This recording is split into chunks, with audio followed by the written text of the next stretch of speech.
Eran cerca de las 3 de la tarde cuando llamaron a la puerta de la estación de guardas forestales. Me sorprendió un poco oírlo, dado que era principios de enero en las estribaciones de los Adirondacks y la temperatura rondaba unos agradables 12 grados, con una sensación térmica que hacía descender la temperatura hasta valores negativos, con una frecuencia frustrante. El viento aullaba contra la estación aislada desde antes del amanecer de esa mañana, y me preguntaba si iba a tener que ocuparme de algún daño en mi pequeña morada tras el paso de la tormenta. Llevaba todo el día pendiente de las previsiones y del radar meteorológico, y parecía que iba a caer una buena ventisca al caer la tarde. Ya había estado nevando la mayor parte del día, pero hasta entonces no había sido muy fuerte. Sin embargo, esperaba que eso cambiara al anochecer, que en enero solo sería dentro de un par de horas. No solía cerrar con llave la puerta principal de la estación de guardabosques, ya que no era raro que los excursionistas en autocaravana hicieran una parada en el camino hacia las zonas de observación, ya fuera para registrar su lugar de acampada para pasar la noche, o simplemente con la esperanza de tomarse una taza de café caliente antes de continuar la excursión. Sin embargo, últimamente la puerta no estaba bien cerrada y tendía a abrirse cuando una fuerte ráfaga la pillaba en el momento justo, así que la había dejado cerrada hasta que pudiera repararla. Los golpes fueron suaves, vacilantes y casi corteses, si es que eso tiene sentido. Fue tan silencioso que casi no lo oí por encima del silbido del viento y el crujido de la estación. Estaba escribiendo un correo electrónico para pedir un nuevo generador, ya que el mío no funcionaba bien últimamente, y tuve que dejar de teclear y escuchar atentamente para asegurarme de que lo había oído. Cuando volvió a sonar un poco más fuerte, me aparté del escritorio y bebí otro sorbo de mi taza humeante antes de acercarme y abrir la puerta. Afuera había 5 personas, 3 hombres y 2 mujeres, todos vestidos con lo que parecían abrigos y pantalones para la nieve caros y muy nuevos. Todos muy parecidos, excepto por los diversos colores brillantes, y todos con el conocido logotipo de North Face. Sus rostros ansiosos asomaban desde el interior de las capuchas, y tuve que reprimir una sonrisa.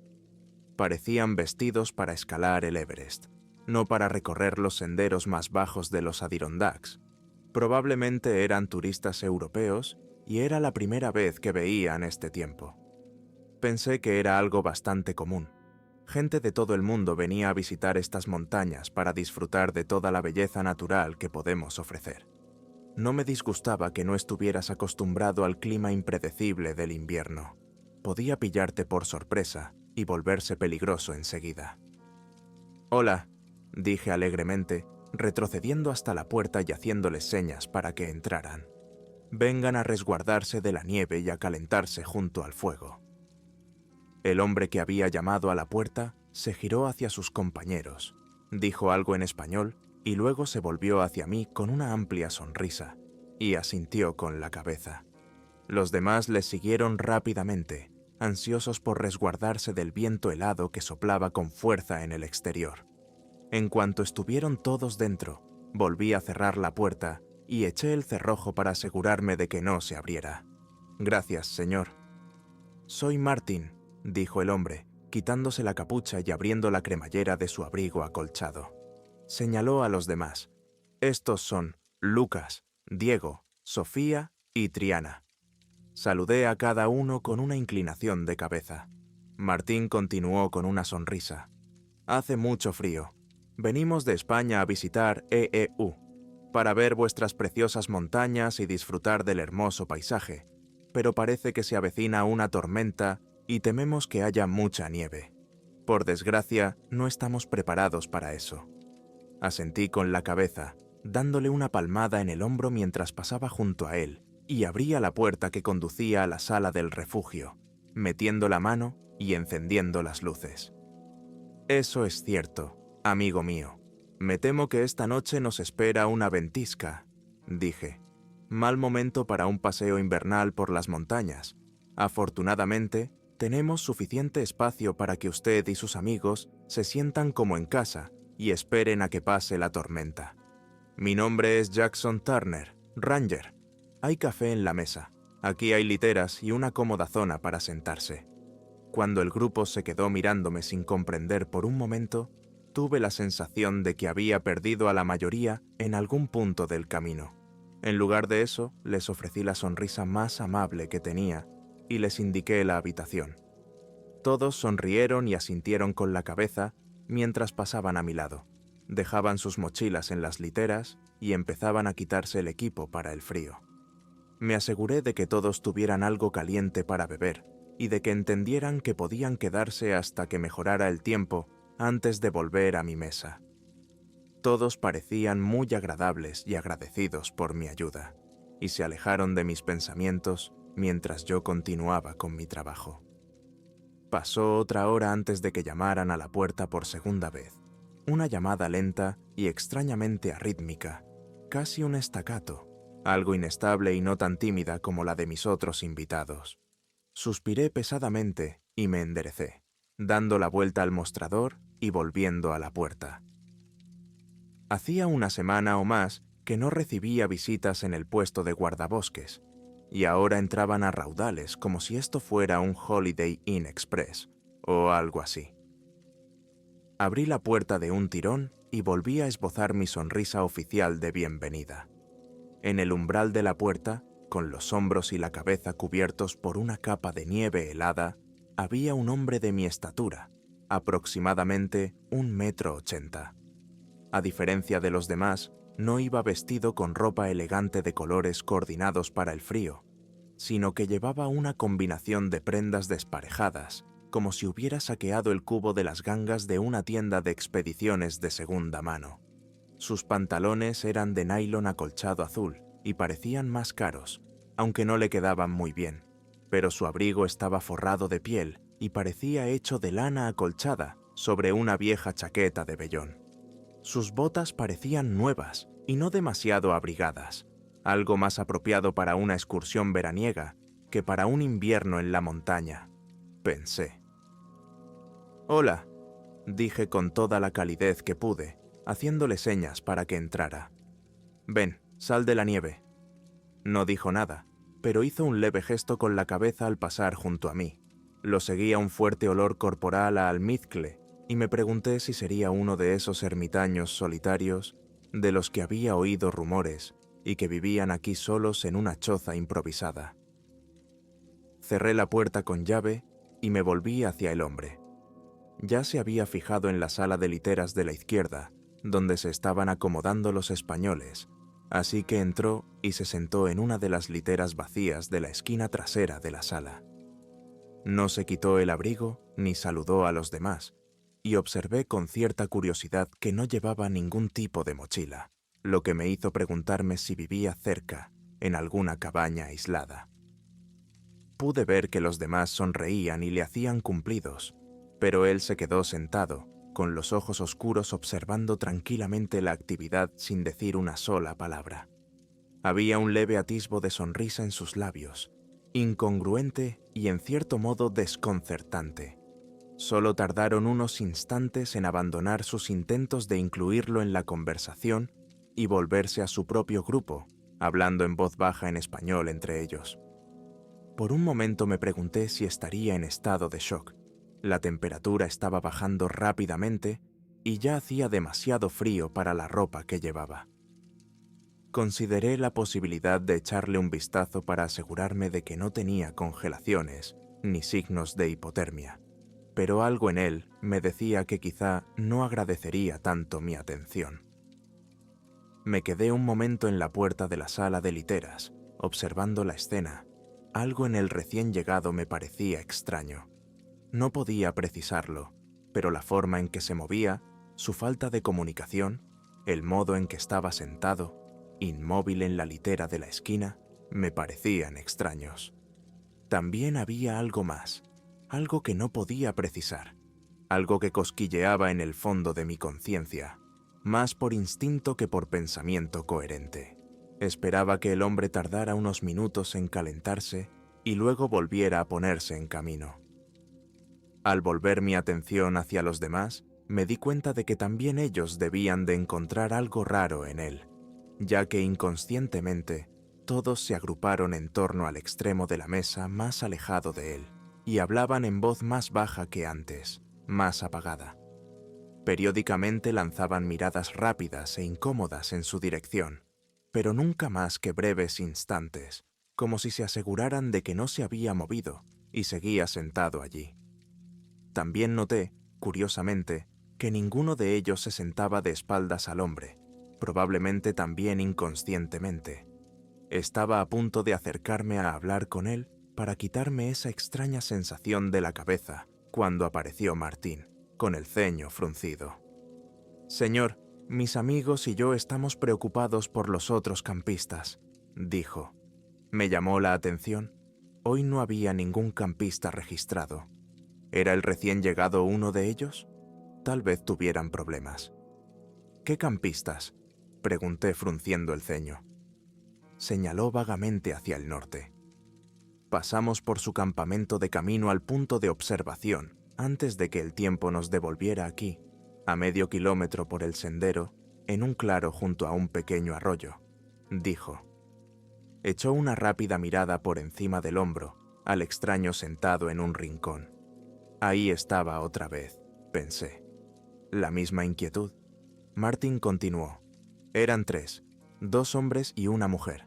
Tenían montadas unas de esas tiendas para el frío y parecían estar bien preparados para la tormenta, al menos por lo que pudimos ver. Nos detuvimos y nos calentamos un rato junto al fuego. Parecían muy experimentados y no les preocupaba el frío, pero yo no soy un experto. Bueno, parece que van a estar bien, dije con la mejor sonrisa tranquilizadora que pude reunir. Deberían haberme avisado, pero si están tan preparados como crees, seguro que no les pasará nada. Cuando pase la tormenta, iré a ver cómo están, para asegurarme. Volvió a mirar al hombre y luego clavó sus ojos en los míos con una intensidad sorprendente, como si intentara decirme algo solo con su mirada. Bajó la voz y dijo: «Los campistas. Todos llevaban muy buena ropa. El hermano de Sofía es escalador en algunas regiones muy frías y reconoció el equipo de los campistas como similar al que él utiliza. Una noticia aún mejor empecé, pero Martín me cortó. Exactamente igual que los pantalones que lleva ese hombre ahora», dijo en voz baja. Volví a mirar al hombre y me fijé de nuevo en su mezcolanza de ropa. Los guantes que aún llevaba parecían delgados y poco adecuados para el clima invernal, pero parecían bien hechos y habrían estado bien para una excursión otoñal suave. Aún no se había movido ni había dicho nada, y sus ojos carentes de emoción recorrieron lentamente a los españoles, con lo que a mi creciente paranoia le pareció un interés hambriento. Era casi como si los estuviera inventariando, evaluando de algún modo. Una vez más, ese cosquilleo en el fondo de mi cerebro me decía que algo no iba bien con un hombre. Algo estaba un poco fuera de lugar, pero aún no podía entenderlo. Me ponía los dientes de punta. Volví a mirar a Martín. «¿Estás segura?», le dije. Se encogió de hombros. «Todo lo seguro que puedo estar. Sofía dice que está segura, pero los demás no tenemos la experiencia necesaria para reconocer esos detalles tan bien como ella». «¿Estaba este hombre con ellos?», pregunté, pero ya sabía la respuesta. Martín negó con la cabeza. «No, nunca lo había visto hasta ahora». Se inclinó un poco más y volvió a bajar la voz. «Ese Mandeb de ahí, hay algo», dijo, entrecortado, incapaz de encontrar las palabras adecuadas. Asentí con la cabeza. «Sí, lo sé, yo también lo siento». Volví al escritorio, abrí un cajón, saqué la pistola enfundada y me la colgué del cinturón.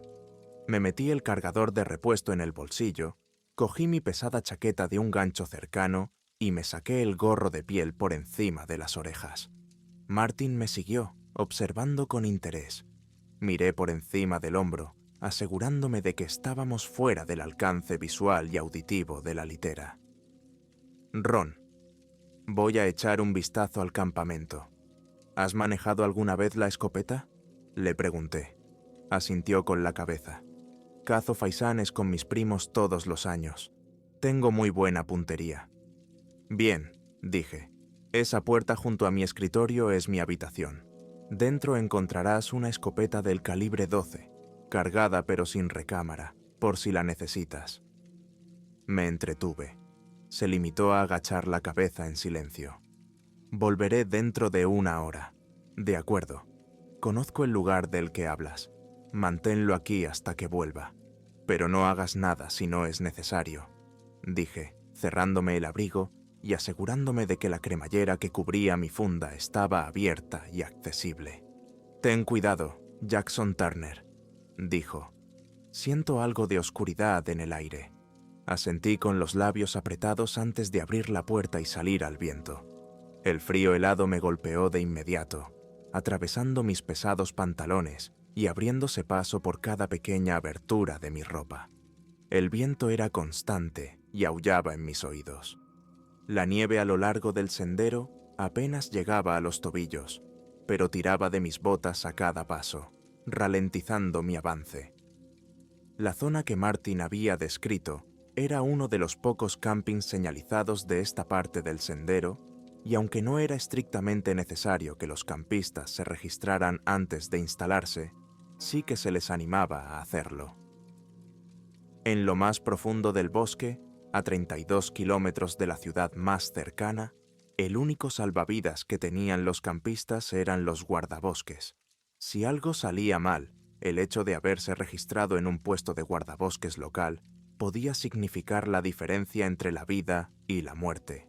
Eso no significaba que todo el mundo siguiera esa norma, aunque la mayoría de las veces eran los nuevos campistas, aquellos que carecían de la sabiduría de la experiencia, los que no sabían o no creían necesario registrarse antes de acampar. A veces ocurría lo contrario. Algunos campistas muy experimentados creían que no era necesario, que podían manejar cualquier cosa que se les presentara. En cualquier caso, mientras seguía el sendero del norte, una creciente inquietud empezó a teñir mis pasos. Sentía que la ansiedad me hacía cosquillas en cada respiración. No sabía lo que me iba a encontrar. Si tenía suerte, encontraría 3 tiendas de nylon de silicona de doble pared para el frío, con sus ocupantes acurrucados de forma cálida y segura en su interior. Si era así, me limitaría a ver cómo estaban y volvería a mi puesto, con suerte, antes de que empezara lo peor de la tormenta. Si no, bueno, tendría que averiguarlo cuando llegara. Media hora más tarde, llegué al campamento, o al menos a lo que quedaba de él. Los restos de lo que evidentemente eran 3 tiendas de invierno de alta calidad estaban colocados de forma compacta alrededor de una hoguera central, con su material rojo brillante destrozado y rasgado, y ondeando violentamente en el feroz viento, pareciéndose mucho a un lunático despliegue de banderas en el corazón de un huracán. Tiré de las orejas de mi sombrero hacia abajo, ajustando más el barboquejo.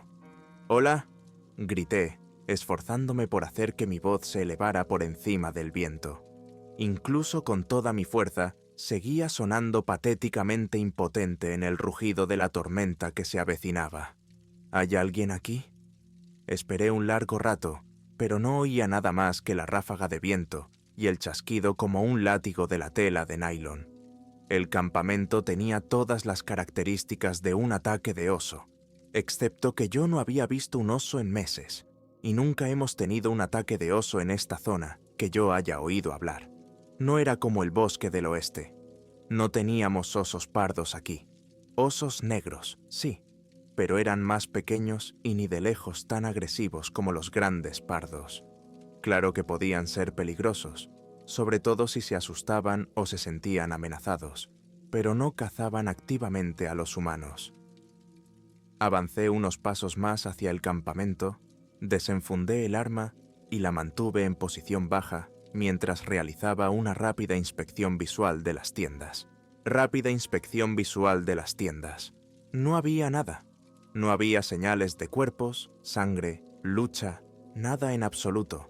Solo tiendas destruidas que podrían haber sido abandonadas por los campistas cuando el viento empezó a arreciar y la tela a fallar. Y entonces me llamó la atención. Un destello gris oscuro parcialmente oculto por la nieve entre dos tiendas. Otros 10 minutos de nevada y no lo habría visto acercarse.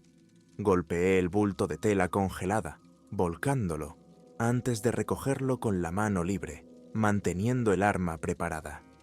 Era un par de gruesos pantalones de invierno, viejos y rotos y cubiertos de manchas de color marrón rojizo oscuro que parecían demasiado frescas para mi comodidad. Estaban forrados de piel y parecían de lana. En cuanto los levanté de la nieve, el viento me lanzó a la cara un olor almizclado que me resultaba familiar, y los dejé caer con repulsión. Unos 60 centímetros más allá, la insinuación de azul en la nieve blanca atrajo mi atención y me acerqué con cautela. Reconocí el material acolchado de una chaqueta para el frío y, cuando alargué la mano para ver más, me tambaleé hacia atrás, conmocionado, al darme cuenta de repente de que estaba mirando un brazo toscamente desmembrado, aún envuelto cómodamente en la manga de su cálida chaqueta. Maldije en voz alta y di un traspié hacia atrás, tropezando con la piedra que rodeaba la hoguera y cayendo de culo, con los ojos muy abiertos y sin notar el dolor del coxis contra el suelo helado. Permanecí sentada e hiperventilando durante minutos. Solo cuando mis brazos empezaron a temblar, me di cuenta de que estaba agarrando la pistola con toda la fuerza que podía, apuntando con locura a la masa gris de pantalones congelados en el suelo, como si de repente fueran a cobrar vida y atacar. Mierda fue todo lo que se me ocurrió decir cuando la racionalidad regresó de repente, borrando los puntos rojos palpitantes de mi visión y devolviendo de golpe mis pensamientos al presente. El martilleo de mis oídos empezó a disminuir, sustituido de nuevo por el implacable ulular del viento. Me puse en pie de un salto y empecé a correr por el sendero de vuelta a mi puesto, donde me esperaban los 5. ¿Qué era? Una especie de asesino en serie psicópata, acechando las solitarias rutas de senderismo del norte del estado de Nueva York. Eso no tenía ningún sentido. Llevaba aquí 3 años y nunca había oído nada parecido. Mientras corría torpemente por la nieve, que ahora me llegaba a la mitad de la espinilla, me acordé de aquellos pantalones grises abandonados en el camping.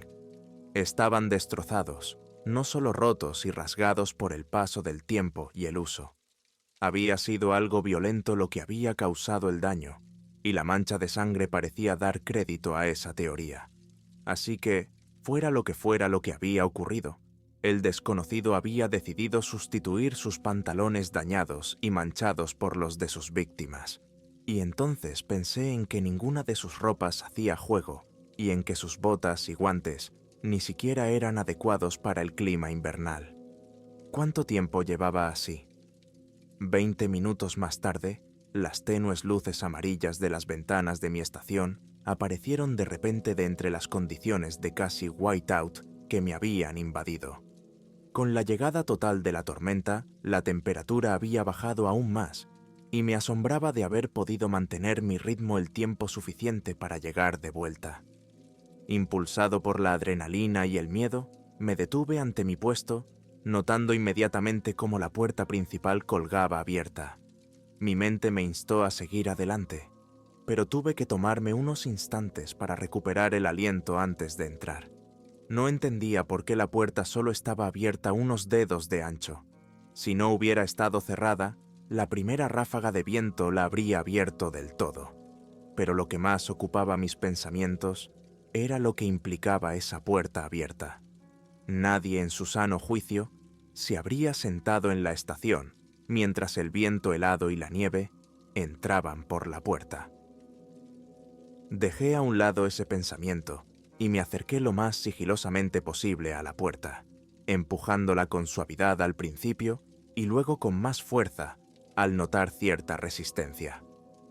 Mientras la mantenía cerrada, empuñé mi arma con fuerza, con el cañón hacia adelante y los dedos apoyados en el marco de la pistola.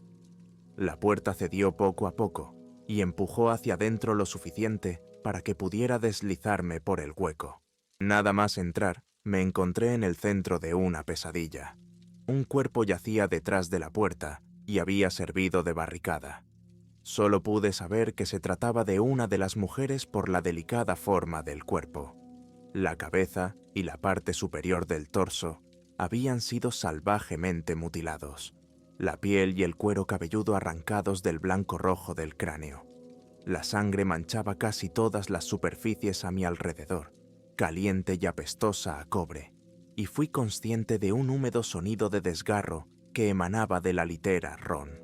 Las luces de aquella habitación parpadeaban caóticamente. La bombilla colgante en el centro de la habitación oscilaba maníacamente, como si hubiera sido golpeada recientemente. Tan silenciosamente como pude, me agaché en torno a la puerta de la habitación. Una nueva conmoción recorrió mi cuerpo y encontré cadáveres y trozos de cadáveres esparcidos por la habitación de forma desordenada, la mayoría envueltos en trozos de ropa fijados en su sitio por un pegajoso carmesí. Podía sentir el calor en la habitación debido al horrible acto de violencia que había tenido lugar. A mis pies vi una pistola con cartuchos de escopeta vacíos. La escopeta yacía cerca, con la recámara abierta y el tubo del cargador vacío, a escasos centímetros de los restos apenas reconocibles del hombre conocido como Martín. Su cadáver estaba cubierto de terribles tajos y heridas, como si lo hubieran metido en una trituradora. En ese momento, mis ojos se dirigieron a la fuente de los sonidos que había oído antes, y vi la forma agachada del desconocido sobre uno de los cadáveres. Lucas, creo que por el amarillo brillante de su chaqueta North Face. Observé horrorizado cómo el desconocido hundía la cabeza una y otra vez, sacudiéndola salvajemente cada vez que se separaba, como si arrancara más trozos de carne. Entonces me di cuenta de que las manos del desconocido se habían alargado de algún modo y habían adquirido un aspecto brillante que dejaba los dedos como garras dentadas e incrustadas de sangre. Tras un instante de vacilación, mis reflejos se apoderaron de mí. Acerqué la boca de mi pistola y apreté el gatillo. Echó la cabeza hacia atrás, con lo que solo puedo esperar que fuera dolor, y lanzó un chillido que lo ahogó todo. Volví a apretar el gatillo y otra bala se abrió paso a través de aquella cosa horrible. De repente, casi más rápido de lo que podía seguir, el extraño estalló desde donde se había estado dando un festín y se abalanzó sobre la pared. Sus terribles garras se hundieron en la madera y la mantuvieron en su sitio mientras giraba la cabeza 180 grados para mirarme. Los ojos se habían vuelto completamente negros y habían crecido hasta alcanzar el tamaño de pelotas de golf, y la mandíbula casi parecía haberse desprendido del cráneo, con la piel de las comisuras de los labios retraída en una horrible sonrisa. Se tensó y un instante después saltó a la pared contigua, agarrándose a la madera como un insecto monstruoso, con los ojos fijos en mí. Antes de que pudiese hacer otro movimiento, disparé una y otra vez, y mi ataque de pánico milagrosamente hizo blanco más a menudo que nada, mientras los casquillos vacíos salían despedidos por el marco de la puerta que había junto a mí. Luego hubo un largo momento de silencio. Esperé a que la cosa se abalanzara sobre mí, pero estaba claro que la había oído. No sé hasta qué punto, pero goteaba negro de la media docena de heridas, y me pareció oír un cascabeleo enfermizo en sus respiraciones lentas y profundas. Con un último grito desgarrador, saltó de nuevo, pero esta vez lejos de mí y a través de la ventana del fondo de la habitación. Me quedé solo, con los restos de los 5 turistas españoles y la desconcertante conciencia de que la corredera de mi pistola estaba cerrada y el cargador vacío. Eso fue hace casi un año, y desde entonces me he trasladado de las operaciones de campo a un puesto administrativo dentro del servicio de parques. Mi oficina está situada en medio de una ciudad, rodeada de gente y sin un bosque solitario o un oscuro páramo a la vista. Cuando la investigación se calmó y las muertes se consideraron depredación animal, Intenté volver a mi puesto, pero no pude hacerlo. Derribaron el antiguo puesto y construyeron uno nuevo, más cerca del inicio del sendero, y pensé que podría superarlo. Pero seguía viendo a ese extraño, a esa criatura, cada vez que cerraba los ojos. Unas cuantas veces, en la oscura quietud de la noche, me pareció oír aquel aullido resonando en la distancia. Una o dos veces creo que oí algo más que eso. Dormía con la pistola en la mesilla y la escopeta apoyada junto a la cama, y mantenía las puertas cerradas en todo momento. No podía quitarme la sensación de que seguía ahí fuera, quizá buscándome. Quizá necesitaba asegurarse de que yo no pudiera contárselo a nadie. Desde aquella horrible noche, he buscado en Internet cualquier explicación posible para lo que vi. Consulté a cualquier autoproclamado criptozoólogo o investigador paranormal que quisiera hablar conmigo.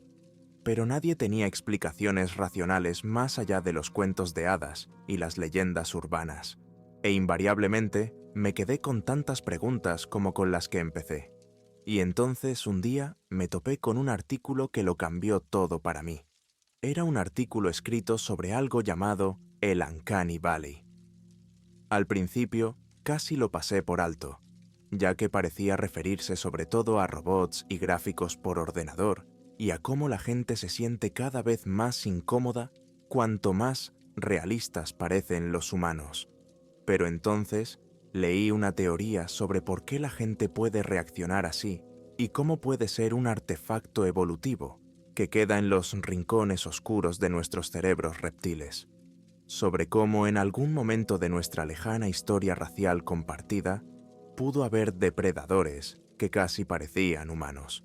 Pueden haber parecido tan parecidos a nuestros antepasados que fueron capaces de mezclarse con nosotros casi a la perfección.